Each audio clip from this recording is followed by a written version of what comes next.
Hello दोस्तों, आप लोग कैसे हैं? उम्मीद है कि अच्छा होंगे, बढ़िया होंगे और मस्त होंगे। जैसा कि आप जानते हैं, हम लोग क्लास 12 के इतिहास वाले पुस्तक का चैप्टर 2 कर रहे हैं, जिसका नाम है राजा, किसान और नगर। और इसमें हम लोगों ने बहुत कुछ देख लिया भी, जैसे कि पहले पिछले क्लास में हमने देखा था कि ब्राह्मी और खरोष्टी लिपि का अर्थ किसने निकाला था, जो कि एक महत्वपूर्ण क्वेश्चन है। आगे हम आज देखेंगे। उससे आगे बढ़ने से पहले यदि आप इस चैनल पे नए हैं तो प्लीज़ चैनल को सब्सक्राइब कर दीजिए और लाइक कर दीजिए। इन्हीं उम्मीदों के साथ आज आगे बढ़ेंगे और देखेंगे महत्वपूर्ण सब क्वेश्चन। दोस्तों, मैं जो ये वीडियो बना रहा हूँ, मैं ये पूरी तरह से पुस्तक को पढ़ के बना रहा हूँ, अपने हाथ से नोट्स बना रहा हूँ, ताकि आप लोग को यदि आप बुक नहीं भी पढ़िएगा तो कोई दिक्कत नहीं होगा। इसके बाद मैं ऑब्जेक्टिव भी कराऊंगा, तो आप लोग चैनल को अधिक से अधिक सब्सक्राइब करिए और सपोर्ट कीजिए। तो चलिए आगे हम देखते हैं। यहाँ एक क्वेश्चन है जो कि आपको दिख रहा होगा। छठी शताब्दी ईस्वी में क्या है? छठी शताब्दी ईस्वी को महत्वपूर्ण परिवर्तन का काल क्यों माना जाता है ना? तो ये वाला क्वेश्चन को आप देख सकते हैं। ठीक है, छठी शताब्दी को ईस्वी पूर्व को महत्वपूर्ण परिवर्तन का काल क्यों माना जाता है? तो चलिए इसको देखते हैं। या फिर इसी को दूसरे तरह से क्वेश्चन भी पूछ सकता है, जो कि मैं नीचे लिख दिया हूँ। आरंभिक भारतीय इतिहास में छठी शताब्दी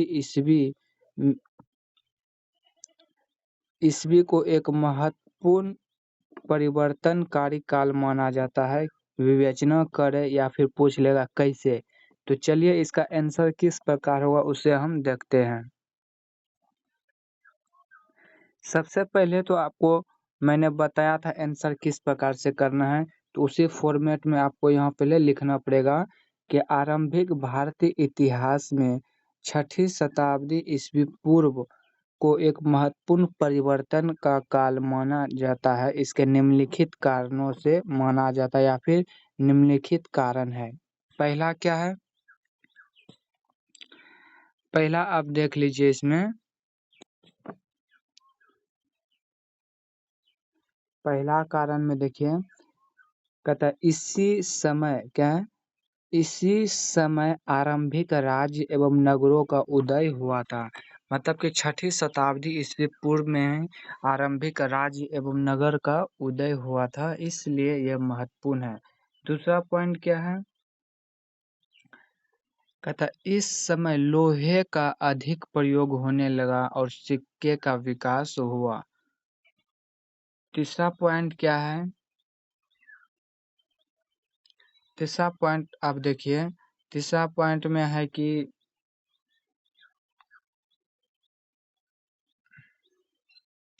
तीसरा पॉइंट में इस बौद्ध एवं जैन सहित विभिन्न दार्शनिक विचारधारा का विकास हुआ। चौथा पॉइंट में आप देखिए, इस काल में 16 महाजनपद अस्तित्व में आए, जिनमें बज्जी, मगध, कौशल, कुरु, पंचाल और अवंती प्रमुख थे। पांचवा पॉइंट देखिए आप इसको में।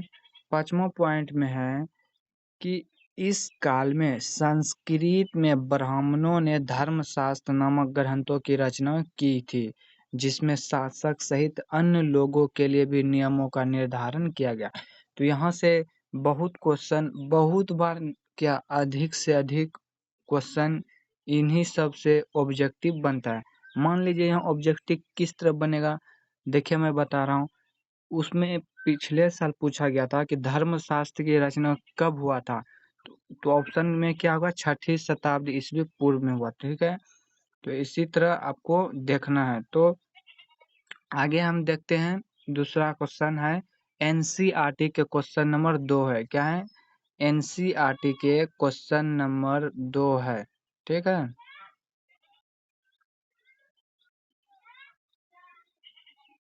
एनसीईआरटी के क्वेश्चन नंबर 2 को देखिए आप। ठीक, महाजनपदों के अभिलक्षणों का वर्णन कीजिए। मतलब यह कह रहा है कि जो महाजनपद होते थे उसके क्या गुण होते थे, उन्हीं के बारे में पूछ रहा है। या फिर उसी तरह दूसरे प्रकार से भी क्वेश्चन पूछ सकता है कि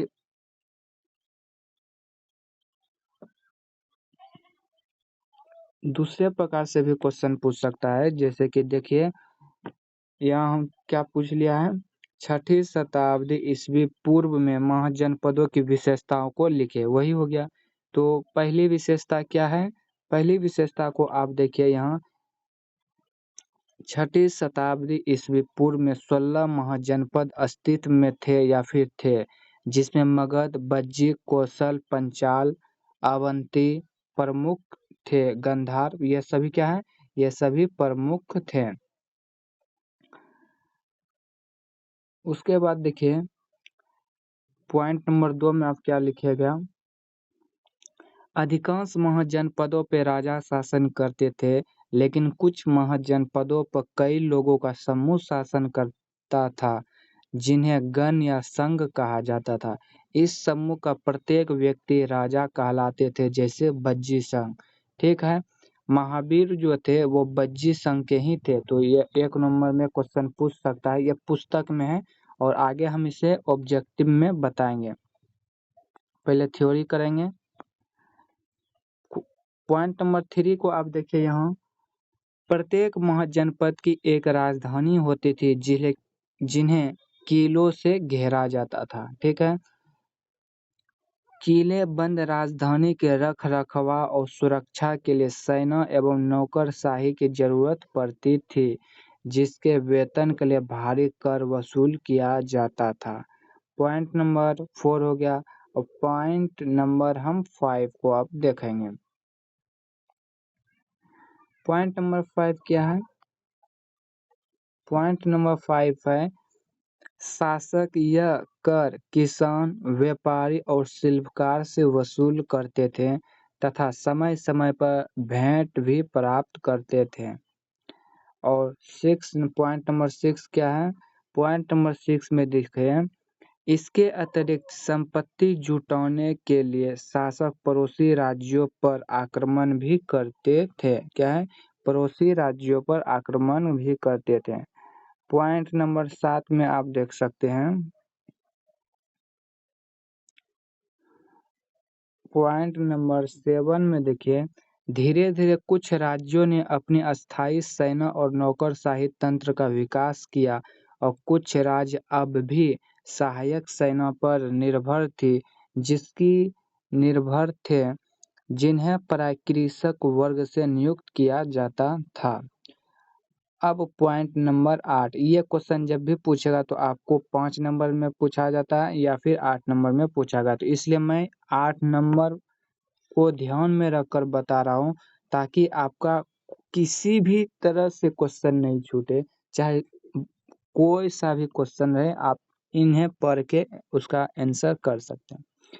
पॉइंट नंबर 8 में देख सकते हैं आप, 6ठी शताब्दी ईस्वी पूर्व महाजनपदों के राजाओं एवं आम आदमियों के लिए ब्राह्मणों ने धर्मशास्त्र की रचना की।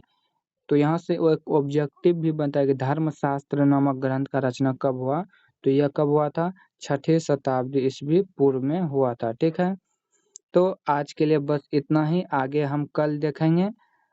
तो देख रहे हैं हम कितने अच्छे से आपको नोट्स के फॉर्म में अपने हैंड राइटिंग से बता रहा हूँ, इसलिए आप अधिक से अधिक सब्सक्राइब कीजिए और इसका आप अपने कॉपी में नोट्स बनाइए। आज के लिए बस इतना ही, कल फिर देखेंगे।